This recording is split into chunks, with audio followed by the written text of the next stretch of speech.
വ്യതിയാന യോഗത്തിൽ കടന്നു വന്ന എല്ലാവരെയും സ്വാഗതം ചെയ്തുകൊള്ളുന്നു. നോമ്പിന്റെ അവസാന നിമിഷങ്ങളിലാണ് നാം വന്നു ചേർന്നിരിക്കുന്നത്. ഇനി കുറച്ച് ദിവസങ്ങൾ കൂടി മാത്രമേ ഉള്ളൂ. ഇന്നലെ നമ്മൾ ഹോശാന പെരുന്നാൾ കഴിഞ്ഞ് ഇനി കുറച്ച് ദിവസങ്ങൾ അല്ലെങ്കിൽ കുറച്ച് സമയം കൂടെ ബാക്കി മാത്രമേ ഉള്ളൂ. ഒരു മനുഷ്യന്റെ ജീവിതത്തിൽ എന്തൊക്കെ ആഗ്രഹങ്ങളുണ്ടോ അതെല്ലാം നേടുകയും എന്നാൽ എന്തൊക്കെ അവഗണനകൾ ലഭിക്കുവാൻ പറ്റുമോ അത്രയും നിന്ദകൾ ലഭിച്ച ഒരു വ്യക്തിയുടെ ജീവിതത്തിന്റെ അവസാന നിമിഷങ്ങളിലേക്ക് നമ്മൾ വന്നു ചേരുമ്പോൾ നമ്മെ തന്നെ ഒന്ന് ശോധന ചെയ്യുവാൻ, ഈ നോമ്പ് കാലത്ത് നമ്മെ തന്നെ ഒന്ന് ഓർമ്മിക്കുവാൻ, നമ്മൾ ചെയ്ത കുറവുകൾ, നമ്മൾ മറച്ചു വെച്ച കാര്യങ്ങളെയൊക്കെ ഒന്നുകൂടെ പുതുക്കുവാനൊക്കെ നമുക്ക് ലഭിച്ച ഒരു നാൾ കൂടെയായിരുന്നു ഈ നോമ്പിന്റെ ഈ കാലഘട്ടം എന്ന് പറയുന്ന ഈ നാളുകൾ. നമ്മെ തന്നെ ശോധന ചെയ്യുവാൻ. എന്നാൽ യേശു കർത്താവിന്റെ ജീവിതത്തിൽ പോലും യേശു കർത്താവ് സ്നേഹിച്ചവർ യേശു കർത്താവിനെ തള്ളി പറഞ്ഞപ്പോൾ ഒക്കെ ഉണ്ടായ വിഷമങ്ങൾ ഈ നോമ്പ് കാലത്ത് നമ്മുടെ ജീവിതത്തിൽ നമ്മെ തള്ളി പറഞ്ഞവരൊക്കെ ഉണ്ടാകാം, നമ്മെ കളിയാക്കിയവരൊക്കെ ഉണ്ടാകാം. അതൊക്കെ ഒന്ന് ഓർത്തിട്ട് ദൈവസന്നിധിയിൽ നമുക്ക് അവരോടൊന്ന് പൊറുക്കുവാനൊക്കെ യേശു കർത്താവിനെ പോലെ നമുക്കും ഇടയാവട്ടെ എന്ന് നമുക്ക് പ്രാർത്ഥിക്കാം. പ്രത്യേകിച്ച് യേശു കർത്താവിന്റെ ആ ക്രൂശി മരണത്തിന്റെ തൊട്ടു മുമ്പ് തന്നെ യേശു കർത്താവ് ജനങ്ങൾ ചോദിക്കുന്നുണ്ട്, യേശു കർത്താവിനെയാണോ ബറബ്ബാസ് കള്ളനെ വേണമെന്ന്. എന്നാൽ യേശു കർത്താവ് സ്നേഹിച്ച എല്ലാവരും തന്നെ, അല്ലെങ്കിൽ യേശു കർത്താവിന്റെ അനുഗ്രഹങ്ങൾ പ്രാപിച്ച എല്ലാവരും തന്നെ പറയുന്ന, ഒരേ സ്വരത്തിൽ പറയുന്ന ഒന്നാണ് കള്ളനെ മതി എന്ന്, ബറബ്ബാസിനെ മതി എന്ന്. ആ ഒരു നിമിഷം തന്നെ യേശു കർത്താവിന്റെ ചങ്ക് പിടഞ്ഞിരിക്കാം. അതുപോലെ നമ്മെ തന്നെ കളിയാക്കിയവർ കാണാം, നമ്മെ തന്നെ അവഗണിച്ചവർ കാണാം, നമ്മുടെ മുമ്പിൽ തന്നെ നമ്മെ കളിയാക്കിയവരൊക്കെ ഉണ്ടാകാം. എന്നാലും നമുക്ക് അവരോടൊന്ന് ക്ഷമിക്കുവാൻ നമുക്ക് സാധിക്കണം. ആ ഒരു ഒന്ന് തന്നെയാണ് ഈ നോമ്പിന്റെ കാലഘട്ടം കൊണ്ട് യേശു കർത്താവ് ഉദ്ദേശിക്കുന്നത്. അങ്ങനെയുള്ള ഒരു ആശയത്തിന്റെ ഒരു ഉപമയിൽ നിന്ന് യേശു കർത്താവ് പറഞ്ഞ ഒരു ഉപമയിൽ കൂടി ഇന്ന് ചിന്തിക്കാമെന്നാണ് ഞാൻ കരുതുന്നത്. എല്ലാവർക്കും സുപരിചിതമായ ഒരു ഉപമയാണ് താലന്തിന്റെ ഉപമ. മത്തായി എഴുതിയ സുവിശേഷം 25-ാം അധ്യായം അതിന്റെ 14 മുതൽ 30 വരെയുള്ള വാക്യങ്ങളിലാണ് ഈ ഉപമയെ കുറിച്ച് കൂടുതലായി പറഞ്ഞിരിക്കുന്നത്. എന്നാൽ ആ ഉപമയുടെ ഒരു വാക്യം വായിച്ച് നമുക്ക് തുടങ്ങാമെന്ന് വിചാരിക്കുന്നു. 24-ാമത്തെ വാക്യം, മത്തായി എഴുതിയ സുവിശേഷം 25-ാം അധ്യായം അതിന്റെ 14 മുതൽ 30 വരെയുള്ള വാക്യങ്ങളിൽ നിന്ന് അതിന്റെ 24-ാമത്തെ വാക്യം. ഒരു താലന്ത് ലഭിച്ചവന് അടുക്കെ വന്ന്, യജമാനെ, നീ വിതയ്ക്കാത്തടുത്തു നിന്ന് കൊയ്യുകയും വിതറാത്തടുത്തു നിന്ന് ചേർക്കുകയും ചെയ്യുന്ന കഠിന മനുഷ്യനെന്ന് ഞാൻ അറിഞ്ഞു ഭയപ്പെട്ടു ചെന്ന് നിന്റെ താലന്ത് നിലത്ത് മറച്ചു വെച്ചു, നിന്റെ ഇതാ എടുത്തുകൊള്ളുക എന്ന് പറഞ്ഞു. നീ വിതയ്ക്കാത്തടുത്തു നിന്ന് കൊയ്യുകയും വിതറാത്തടുത്തു നിന്ന് ചേർക്കുകയും ചെയ്യുന്ന കഠിന മനുഷ്യനെന്ന് ഞാൻ അറിഞ്ഞിട്ട് ഭയപ്പെട്ട് ചെന്ന് നിന്റെ താലന്ത് നിലത്ത് മറച്ചു വെച്ചു. നമുക്ക് കണ്ണുകളെ അടയ്ക്കാൻ പ്രാർത്ഥിക്കാം. സർവ്വദാനങ്ങളുടെയും ഉറവിടമായ സ്വർഗീയ പരമപിതാവേ, ഈ അനുഗ്രഹമേറിയ നല്ല ദിവസത്തിനായി നന്ദിയോടെ സ്തുതിക്കുന്നു കർത്താവേ. ഞങ്ങളിതാ നിന്റെ പാദപീഠത്തിലായിരിക്കുകയാണ് കർത്താവേ. അടിയനിതാ നിന്റെ വചനവുമായി നിൽക്കുകയാണ്. ഞങ്ങളുടെ അടിയന്റെ വായിലെ വാക്കുകളും ഞങ്ങളുടെ ഹൃദയത്തിലെ ചിന്തയും അങ്ങേക്ക് പ്രസാദകരമായി തീരണമേ. ആമേൻ. നമ്മൾ ഈ നോമ്പിന്റെ അല്ലെങ്കിൽ ഒരുക്കത്തിന്റെ അവസാന ദിവസങ്ങളിലേക്ക് നാം അടുത്തു നിൽക്കുകയാണ്. ഒരു മാറ്റത്തിന്റെ, നമ്മുടെ ജീവിതത്തിന്റെ ഒരു മാറ്റത്തിന്റെ സമയം കൂടെയാണ് ഈ ഒരു നോമ്പുകാലം എന്ന് പറയുന്നത്. ഇതിൽ നമുക്ക് മനസ്സിലാവും, ഈ ഒരു ഉപമയിൽ നിന്ന് നമുക്ക് മനസ്സിലാവും, മറച്ചു വെച്ച താലന്തുകളെ വീണ്ടും ജീവിപ്പിക്കുന്ന ഒരു കാലഘട്ടം കൂടെയാണ്, അല്ലെങ്കിൽ ജീവിപ്പിക്കുന്ന ഒരു സമയം കൂടെയാണ് ഈ നോമ്പുകാലം എന്ന് നമ്മെ ഈ ഉപമയിലൂടെ നമ്മെ പഠിപ്പിക്കുന്നതായിട്ട് നമുക്ക് കാണുവാൻ സാധിക്കും. ഈ ഉപമയെ കുറിച്ച് ഞാൻ കൂടുതലായിട്ട് പറയേണ്ടതില്ല, എല്ലാവർക്കും സുപരിചിതമാണ്, എല്ലാവർക്കും കാണാപ്പാടമാണ് ഈ ഒരു ഉപമ എന്ന് പറയുന്നത്. തൻ്റെ യജമാനൻ ദാസന്മാർക്ക് 5 താലന്ത്, 2 താലന്ത്, 1 താലന്ത് അവരെ പ്രാപ്തിക്കനുസരിച്ചാണ് ഇത് കൊടുക്കുന്നത്. എങ്കിൽ പോലും അത് തിരിച്ചു വന്ന് ചോദിക്കുന്ന ദാസൻ, അവർ താലന്തുകളെ വർദ്ധിപ്പിച്ച ദാസന്മാർക്ക് നല്ലവനും വിശ്വസ്തനുമായ ദാസനെ എന്ന് പേർ വിളിക്കുന്നു. എന്നാൽ അത് മറച്ചു വെച്ച ദാസനെ അവനെ ശിക്ഷ കൊടുക്കുന്നു, അല്ലെങ്കിൽ അവനെ കുറ്റം അവനെ ശിക്ഷിക്കുന്നതായിട്ടൊക്കെ നമുക്ക് കാണുവാൻ സാധിക്കും. ഈ ഒരു ഉപമയിൽ നിന്ന് ഒരുപാട് പേർ ഒരുപാട് ആശയങ്ങൾ, പുതിയ പുതിയ ആശയങ്ങൾ കൂടുതലായിട്ട് കേട്ടതാണ്, നമ്മൾ കേൾക്കുന്നതുമാണ്. എന്നാൽ അതിൽ നിന്ന് ഒരു ചെറിയ കാര്യം പറഞ്ഞ്, ഒരാശയം പറഞ്ഞ് ഇരിക്കുവാനാണ് ഞാൻ ആഗ്രഹിക്കുന്നത്. ഇവിടെ ദൈവം നമ്മെ ആരെയും ശൂന്യമായി സൃഷ്ടിച്ചിട്ടില്ല. നമുക്ക് ഓരോ കഴിവുകൾ ദൈവം നൽകിയിട്ടുണ്ട്. ഈ ഉപമയിൽ നിന്ന് നാം മനസ്സിലാക്കേണ്ടത്, ദൈവം ഒരാളെയും ശൂന്യമായി സൃഷ്ടിച്ചിട്ടില്ല.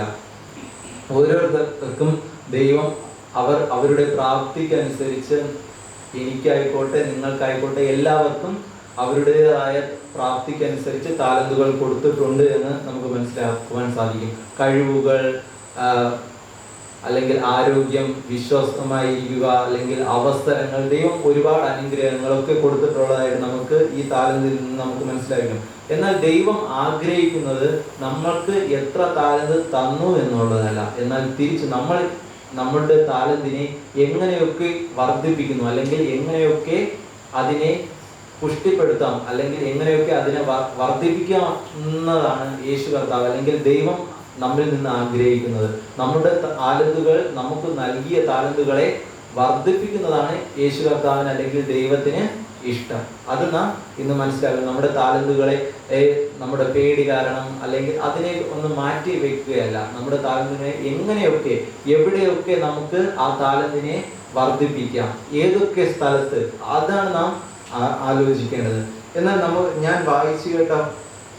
വായിച്ചു കേൾപ്പിച്ച ഭാഗത്ത് നമുക്ക് മനസ്സിലാക്കും, അവന് പേടിയായിരുന്നു അല്ലേ, യേശു കർത്താവിന് ഭയമായിരുന്നു എന്ന് നമുക്ക് മനസ്സിലാകും. ഇന്നത്തെ കാലഘട്ടത്തിലും ഇത് തന്നെയാണ്. നമ്മുടെ ജീവിതത്തിലും നമ്മൾ ആരെയൊക്കെയോ ഭയപ്പെടുന്നു, അല്ലെങ്കിൽ ഏതൊക്കെയോ അവസ്ഥകളെ നാം ഭയപ്പെടുന്നു, അല്ലെങ്കിൽ നാളത്തെക്കുറിച്ച് ആകുലപ്പെടുന്നവരുണ്ട്, അല്ലെങ്കിൽ നാളത്തെ പ്രശ്നങ്ങളെ കുറിച്ച്, അല്ലെങ്കിൽ നമ്മുടെ ജീവിതങ്ങളെ കുറിച്ചുള്ള പ്രശ്നങ്ങൾ, നമ്മൾ അഭിമുഖീകരിക്കുന്ന കടങ്ങൾ, അങ്ങനെയുള്ള പ്രശ്നങ്ങൾ, ഓരോ വ്യക്തി ജീവിതങ്ങൾക്കും ഓരോ പ്രശ്നങ്ങളാണ്. രോഗമായിരിക്കാം, അല്ലെങ്കിൽ സാമ്പത്തികമായ പ്രശ്നങ്ങളായിരിക്കും, അങ്ങനെയുള്ള പ്രശ്നങ്ങൾ, അല്ലെങ്കിൽ പഠിക്കുന്ന വിദ്യാഭ്യാസ മേഖലയിലായിരിക്കാം പ്രശ്നങ്ങൾ. എന്നാൽ ഇതിനെയൊക്കെ എങ്ങനെ തരണം ചെയ്യുവാൻ സാധിക്കുമെന്ന് നമുക്ക് നോക്കാം. ഈ ഭയമാണ് നമ്മെ എപ്പോഴും പിന്നോട്ട് വലിക്കുന്നതായിട്ട് നമുക്ക് കാണുവാൻ സാധിക്കും. നോമ്പുകാലം നമ്മോട് പറയുന്നത് ഭയത്തിൽ നിന്ന് വിശ്വസിക്കുവാനാണ്, വിശ്വാസത്തിലേക്ക് കൂടുതൽ വരുവാൻ എന്നാണ്. നമ്മൾ യേശു കർത്താവിനെ കൂടുതലായി വിശ്വസിക്കുമ്പോൾ നമ്മുടെ ജീവിതത്തിന് തന്നെ ഒരു മാറ്റം ഉണ്ടാകും. നമുക്കറിയാം അരിമത്തിയിലെ യോസഫിന്റെ കഥ, അല്ലെങ്കിൽ ചരിത്രം എന്ന് പറയുന്നത് വരുന്ന ആഴ്ചകളിൽ ഉറപ്പായിട്ടും അരിമത്തിയിലെ യോസഫിനെ കുറിച്ച് പറയാതെ ആരും പ്രസംഗിക്കാതെ ഇരിക്കത്തില്ല. എന്നാൽ അരിമത്തിയിലെ യോസഫ് ഭയപ്പെട്ടിരുന്നു. അവന് ഏറ്റവും കൂടുതൽ ഇഷ്ടമായിരുന്നു യേശു കർത്താവിനെ. പക്ഷെ അവന്റെ ഇഷ്ടത്തെ അവൻ ഒളിപ്പിച്ചു വെച്ചതായിട്ട് നമുക്ക് കാണാൻ സാധിക്കും. അതുപോലെയാണ് ഇന്ന് നമ്മളുടെ ജീവിതത്തിലും നമ്മുടെ ഇഷ്ടങ്ങളെ അല്ലെങ്കിൽ നാം മറച്ചു വെക്കുന്നതായിട്ട് നമുക്ക് കാണാൻ സാധിക്കും. അതിനെ പ്രകടിപ്പിക്കുവാൻ നമുക്ക് സാധിക്കണം. എങ്കിൽ മാത്രമേ സമൂഹത്തിൽ അല്ലെങ്കിൽ മറ്റുള്ളവർക്ക് നമ്മിൽ നിന്ന് യേശു കർത്താവിന്റെ അനുഗ്രഹങ്ങൾ അല്ലെങ്കിൽ മറ്റുള്ളവർക്ക് മനസ്സിലാകത്തുള്ളൂ. ഭയത്തിൽ നിന്ന് യേശുവിനുള്ള വിശ്വാസം കൂടത്തുള്ളൂ.